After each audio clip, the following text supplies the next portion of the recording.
He said, I used to be afraid that, first all the accolades came in and then all the negative stuff came in, etc. Let me see if I can articulate this in a way that it means something to everybody. Greatness and your gift are only, if we're talking currency, spendable if they're unconditional. In other words, I can't leave here today and say, I would have been great on that podcast if only Mark had offered me water up front. But damn, he didn't, so the hell with him. I'm going to nail this audition if the director and the producer nod their head vehemently as I work. I'm going to be faithful in this relationship, but only if my partner makes me feel like the king of the world. A part of the reason I call it a gift is that when I do something, and as I speak right now, I gift you the freedom to love it or to hate it.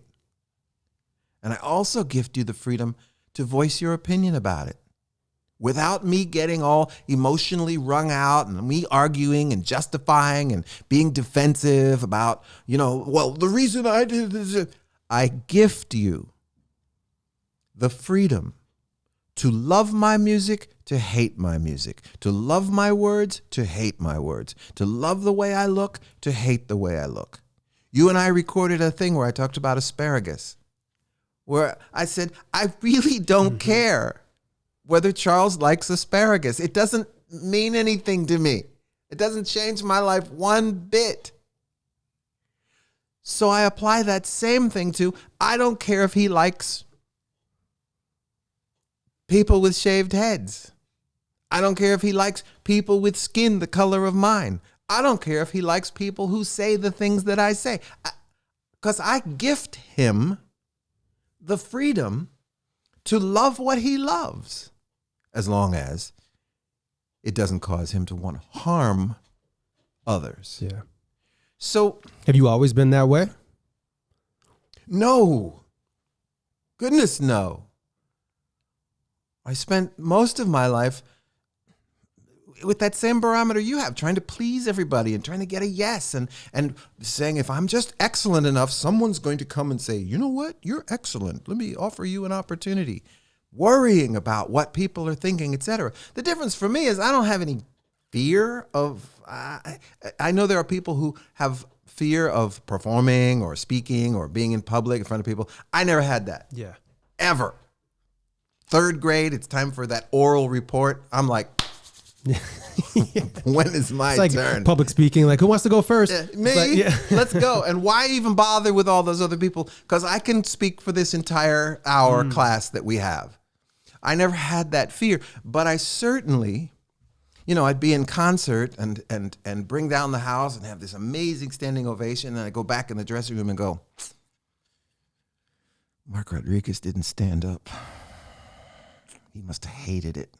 Oh, God, what did I do wrong? Back to the drawing board. But at the point where I realized that that's a gift I can give to you.